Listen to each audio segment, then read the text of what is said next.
एक सवाल जो एक 21 साल के ग्रेजुएट से लेके एक 50 साल तक के एक्सपीरियंस प्रोफेशनल तक हर इंसान के दिमाग में एक ही सवाल गूंजता रहता है कि क्या मैं अपने करियर में, अपने जॉब में, अपने बिजनेस में सही कर रहा हूं?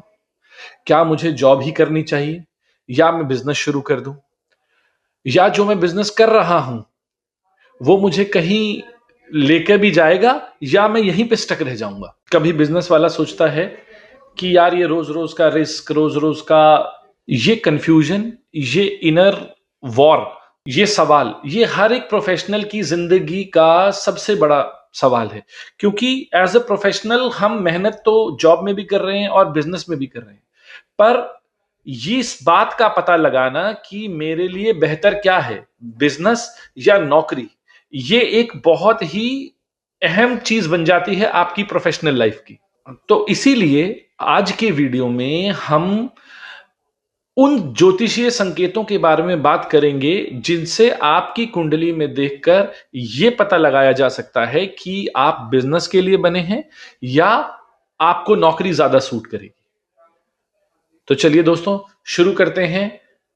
जॉब या बिजनेस, इस कंफ्यूजन को दूर करने के लिए कि मेरे लिए जॉब बेस्ट है या मेरे लिए नौकरी बेस्ट है, या मेरी कुंडली के हिसाब से मेरी ग्रोथ ज्यादा जॉब में होगी या बिजनेस में होगी, इसके लिए आज हम 7 ऐसे ज्योतिषीय संकेतों के बारे में बात करेंगे जिन्हें आप अपनी कुंडली में देखकर ये पता लगा सकते हैं कि what you are best suited for, job और बिजनेस। जो सबसे पहला प्रिंसिपल है, जो सबसे पहला संकेत है, वो ये है कि आपको अपनी कुंडली के 7 से 12 घर तक देखना है। 7 से लेकर 12 घर तक यदि 5 या 5 से ज्यादा ग्रह हैं तो ये एक बिजनेस माइंडेड एटीट्यूड का संकेत है। इसी तरीके से यदि 10वें घर से लेकर के तीसरे घर तक 9 में से 5 प्लैनेट बैठे हुए हैं तो यह भी एक बिजनेस माइंडेड अप्रोच का संकेत देता है। और मैं ऐसा क्यों कह रहा हूं? क्योंकि 7वां घर से भी हम बिजनेस देखते हैं और 10वें घर से हम कर्म देखते हैं। आपके जितने भी कर्म हैं वो 10वें घर को से देखे जाते हैं। तो जब ज्यादा प्लैनेट, 9 में से 5 प्लैनेट 7 से 12 में या 10 से 2 में बैठे, तो इसका मतलब क्या है? इसका मतलब यह है कि आप एज अ पर्सन, आपका एटीट्यूड एज अ इंडिविजुअल बहुत ही ओपन माइंडेड है और बहुत ही इंडिपेंडेंट है। आप अपने फैसले स्वयं लेने में बिलीव रखते हैं। दूसरा, यदि आपके ज्यादा प्लैनेट्स 10वें घर से लेके दूसरे घर तक हैं, तीसरे घर तक हैं, तो ये दिखाता है कि आप अपनी अप्रोच को, अपनी स्ट्रेटजी को लेके बहुत कॉन्फिडेंट फील करते हैं। तो इसीलिए आप अपने फैसले या अपना काम बेहतर बना पाएंगे। तो जब भी आपको ये देखना हो कि आप जॉब से बिजनेस में स्विच करना चाह रहे हो, तो अपनी कुंडली उठाकर ये जरूर देखिए कि 7वें घर से लेके 12वें घर तक और 10वें घर से लेके तीसरे घर तक 9 में से कितने प्लैनेट बैठे हैं। अगर 5 या 5 से ज्यादा प्लैनेट इन घरों में बैठे हैं तो ये इंडिकेट करता है कि आपका माइंडसेट, आपका एटीट्यूड बिजनेस का है। दूसरी बात, तीसरा घर जो होता है, जब मैंने कहा 10 से तीसरे घर तक ज्यादा प्लैनेट बैठे हो, तो तीसरा घर आपकी कुंडली का सेल्फ एफर्ट्स का घर होता है, परिश्रम का घर होता है, पराक्रम भाव होता है। तो अगर वहां पे भी अच्छे प्लैनेट्स बैठे हुए हैं तो वो आपको प्रमोट करते हैं कि आप अपने डिसीजंस खुद लें और अपना बिजनेस चला पाए। दूसरी बात, इसी में यदि आपको ऐसा लगता है कि आपके ज्यादा प्लैनेट 7 से 12 घरों में या 10 से 3 घर में बैठे हैं और अभी भी आप नौकरी कर रहे हैं, तो ये एक दशा का प्रभाव भी हो सकता है। जैसे शनि की दशा चल रही हो या किसी प्लैनेट की दशा चल रही हो जो छठे घर से रिलेटेड हो, क्योंकि छठा भाव जो है वो सर्विस का, सेवा का भाव है। तो इसमें मैं आपको ये बात पुरजोर कह सकता हूं कि अगर आप नौकरी भी कर रहे हैं और आपके इस तरह का प्लैनेटरी अरेंजमेंट है, तो आप अपनी जॉब में टॉप पोजीशन तक 100% पहुंचेंगे, या आपके अंदर वो सक्षमता है कि आप अपनी जॉब के या अपनी कंपनी के टॉप लेवल तक पहुंचे। संकेत नंबर 2, सूर्य, चंद्र, मंगल और राहु। ये 4 ग्रह, दोबारा बताता हूं, सूर्य, चंद्र, मंगल और राहु, ये 4 ग्रह जो हैं, इनको हम कहते हैं पूर्ण परमात्मा अंश ग्रह। अगर आप देखेंगे तो इनकी जो दशा है वो भी एक के बाद आती है। जैसे पहले सूर्य की दशा आती है, फिर चंद्र की दशा आती है, फिर मंगल की दशा आती है, फिर राहु की दशा आती है। अगर इनमें से कोई भी 2 या 3 ग्रह आपके 7वें, 10वें या लग्न से रिलेटेड हैं, तो भी आपके अंदर बिजनेस करने की क्षमता है। क्योंकि 7वां घर और 10वां घर जो है वो बिजनेस और कर्म के घर हैं, और जब ये ग्रह अपना आस्पेक्ट या अपनी छाया 7वें, 10वें या लग्न पर डालते हैं, तो आपको आत्मनिर्भर बनाने की चेष्टा करते हैं। आपके अंदर वो एटीट्यूड डेवलप करते हैं कि आप अपने डिसीजंस को जस्टिफाई कर पाए, आप अपने डिसीजंस की जिम्मेदारी ले सकें। तो इसीलिए जो ये पूर्ण परमात्मा अंश प्लैनेट्स हैं, सूर्य, चंद्र, मंगल और राहु, अगर इनकी प्लेसमेंट आपकी कुंडली में 7वें से 12वें भाव तक या लग्न तक है, तो ये आपको फिर दोबारा से इस बात के लिए सक्षम करते हैं कि आप अपना व्यवसाय खुद कर सकें। आपके अंदर एक व्यवसायिक इंटेलेक्ट है। अब आते हैं हम तीसरे संकेत पर, जो कि पूरी तरीके से बेस्ड है शनि ग्रह के ऊपर। देखिए, हम अपनी कुंडली में जब व्यवसाय, कर्म या जॉब को देखते हैं तो शनि को 2 प्रकार से देखते हैं। एक होता है गोचरस्थ शनि, एक होता है अगोचर शनि। अब गोचरस्थ शनि क्या होता है? यदि शनि उच्च का है, यदि शनि अपनी ही राशि में बैठा है, यानी कि केप्रिकॉन या एक्वेरियस में बैठा है, तो वह गोचरस्थ शनि है, या वो उच्च का है और उसका 6ठे, 8वें, 12वें भाव से कोई कनेक्शन ना हो आपकी कुंडली में, तो वो गोचरस्थ शनि है। और उसका उल्टा अगोचरस्थ शनि क्या हुआ? अगर शनि नीच का है, शनि अस्त है, शनि के ऊपर ग्रहण लगा हुआ है, शनि शत्रु राशि में बैठा हुआ है, तो इस तरह का जो कमजोर शनि होता है वो आदमी को सर्विस की तरफ लेके जाता है।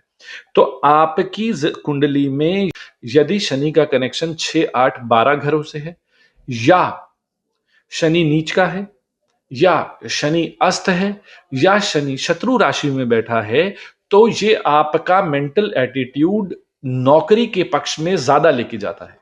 तो अगर आप इस बात में कंफ्यूज्ड हैं कि आपको नौकरी करनी चाहिए या जॉब करनी चाहिए, और आपका शनि अगोचरस्थ है, यानी कि नीच का है और कंबस्ट है, अस्त है, तो आपका मेंटल एटीट्यूड ज्यादा सेवा भाव का है, तो आपको नौकरी ज्यादा फल देगी। और यहीं अगर आपका शनि उच्च का है और 6, 8, 12 से कनेक्टेड नहीं है, और या अपनी राशि में बैठा है, तो ये शनि जो है आपको आत्मनिर्भर बनाता है। और अगर शनि जो है आपकी कुंडली में, जन्म कुंडली में खराब स्थिति में है, लेकिन नवमांश में आकर बेहतर हो जाता है, तो ये एक संभावना बनती है कि आप शुरू में जॉब करें, लेकिन बाद में आके आप बिजनेस पे स्विच कर जाएं। तो शनि का रोल हमारी कर्म कुंडली में बहुत इंपॉर्टेंट होता है।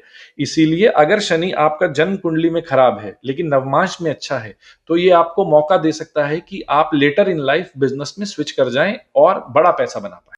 चौथा प्रिंसिपल, चौथे संकेत में हम ये देखेंगे कि हमारी कुंडली का 6ठा भाव कैसा है। 6ठा भाव जो कि सेवा का भाव है, नौकरी का भाव है। अगर 6ठा भाव बहुत ज्यादा बली है, हम हमेशा कुंडली में ये देखते हैं कि लग्न और 6ठे भाव में से कौन ज्यादा मजबूत है। अगर 6ठा भाव, 6ठे का लॉर्ड उच्च का है, 6ठे का स्वामी उच्च का है, 6ठे का स्वामी जो है स्व राशि में बैठा है, तो ये इंगित करता है कि आपका जो कुंडली है वो आपको सेवा भाव की तरफ ज्यादा प्रोत्साहित कर रही है, वो आपको नौकरी की तरफ ज्यादा प्रोत्साहित कर रही है। इसी तरीके से यदि किसी कुंडली में छठा भाव लग्न से ज्यादा बली है, तो वहां पे व्यक्ति के बीमार होने के, व्यक्ति के जीवन में संघर्ष आने के चांसेस भी बहुत ज्यादा बढ़ जाते हैं। इसीलिए हमेशा ये चेक करना चाहिए कि आपका छठा भाव जो है वो लग्नेश से कमजोर है या लग्नेश से बली है। अगर छठा भाव लग्नेश से बली होता है तो जीवन संघर्षपूर्ण होता है, बीमारी के ज्यादा चांस रहते हैं, और आपका जो मेंटल एटीट्यूड है वो भी सेवा भाव का होता है, जो कि नौकरी के लिए ज्यादा उत्तम है। पांचवा और बहुत ही महत्वपूर्ण संकेत वो है आपकी कुंडली में धन योग। दूसरा भाव, पांचवा भाव, नवम भाव और 11वां भाव, ये चार ऐसे भाव हैं आपकी कुंडली के जो धन योग बनाते हैं। और देखिए, कोई भी बड़ा बिजनेसमैन बनने के लिए आपकी कुंडली में धन योग का होना बहुत जरूरी है। क्योंकि अगर पहले स्टेजेस में आप बिजनेस में संघर्ष करते भी हैं और अगर आपको सक्सेसफुल होना है और बड़ा पैसा कमाना है, तो आपकी कुंडली में धन योग का होना बहुत जरूरी है। अगर दूसरे का स्वामी पांचवें से कनेक्टेड है, पांचवें में बैठा है, 11वें में बैठा है, 9वें में बैठा है, अगर ये 2, 5, 9, 11 ये भाव आपके आपस में परस्पर कनेक्टेड हैं, तो ये एक बहुत अच्छा धन योग बनाते हैं। और धन योग का होना बहुत ही इंपॉर्टेंट है बिजनेस के लिए। अगला जो संकेत है, जो छठा संकेत है, वो है आपकी कुंडली का तीसरा भाव।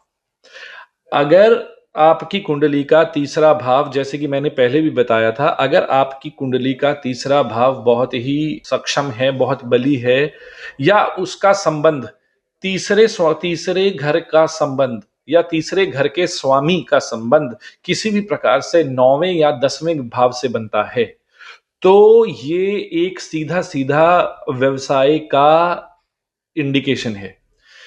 ये जो कनेक्शन है तीसरे भाव का 9वें और 10वें भाव से कनेक्शन जो है, वो आपको अपनी जीवन में करेज, बोल्ड डिसीजंस और बिजनेस की तरफ झुकाव देता है। थर्ड हाउस जो है वो पराक्रम का भाव है, सेल्फ एफर्ट्स का भाव है। तो आप अपनी हिम्मत के भरोसे इस जीवन में क्या कर सकते हैं, ये आप थर्ड हाउस से देखते हैं। इसीलिए अगर किसी की कुंडली में थर्ड हाउस के साथ 9th हाउस या 10th हाउस कनेक्टेड है, तो बहुत बड़ी संभावना है कि वो लेटर इन लाइफ जब भी वो थर्ड हाउस की दशा आएगी या थर्ड हाउस में बैठे हुए प्लैनेट की दशा आएगी, तो वो नौकरी से बिजनेस में स्विच कर जाए। क्यों? क्योंकि आपका बोल्ड डिसीजंस और करेज है, वो आपकी पर्सनैलिटी का पहला हिस्सा बन जाता है और आपकी रिस्क टेकिंग कैपेबिलिटी बहुत बढ़ा देता है। आखिरी और सबसे महत्वपूर्ण जो प्रिंसिपल है उसका नाम है इंदु लग्न। अब इंदु लग्न देखते कैसे हैं? इंदु लग्न को देखने का तरीका है कि आपकी कुंडली के जो लग्न का स्वामी है, पहले वो चेक कीजिए कि वो कहां बैठा है, किस घर में बैठा है। वो लग्न से जितनी दूर बैठा है, मान लीजिए एग्जाम्पल के तौर पे आपके लग्न का स्वामी 5वें भाव में बैठा है, तो वो लग्न से 5 घर दूर हो गया। आपने 5वें घर से दोबारा से 5 घर गिनने, तो 5वें से 5 घर हुआ 9, तो 9वां जो भाव है वो आपका इंदु लग्न है। मैं दोबारा से समझाता हूं, इंदु लग्न जो है वो ये है कि आपकी कुंडली में आपका लग्न का स्वामी आपके लग्न से कितनी दूर बैठा है। जहां वो बैठा है वहां से उतने ही घर दोबारा गिनने हैं, और वो आपका इंदु लग्न बनता है। यदि आपके इंदु लग्न में कोई शुभ प्लैनेट जैसे जुपिटर, जैसे मरकरी, जैसे वीनस अगर ये बैठे हैं और उसके ऊपर कोई भी बुरे ग्रह का जैसे शनि का, केतु का अगर साया नहीं है, तो ये एक बहुत बड़ा राजयोग या धन योग बनता है। और ये आगे इसी बात को प्रमोट करता है कि आप अपना बिजनेस कर सकते हैं और बड़ा पैसा बना सकते हैं। तो इस प्रकार दोस्तों, आज हमने तो इस प्रकार दोस्तों आप अपनी कुंडली को देखकर खुद भी पता लगा सकते हैं कि आपकी कुंडली बिजनेस को प्रमोट करती है या नौकरी को प्रमोट करती है। तो अपनी कुंडली को देखकर यह फैसला जरूर करें कि आपको जीवन में किस प्रकार का निर्णय लेना चाहिए और आपकी कुंडली आपको किस तरफ लेके जा रही है, बिजनेस की तरफ या जॉब की तरफ। मेरी आपसे यह अनुरोध है कि आप इस वीडियो को ज्यादा से ज्यादा शेयर करें और कमेंट में मुझे लिख के बताएं बिजनेस या जॉब। तो मैं आपको आपकी कुंडली देखकर यह जरूर बताऊंगा कि आपको बिजनेस करना चाहिए या जॉब करना चाहिए। तो अपना विवरण मुझे कमेंट्स में भेजें और लिखें बिजनेस या जॉब। मैं आपको पर्सनली रिप्लाई करूंगा कि what is good for you. धन्यवाद।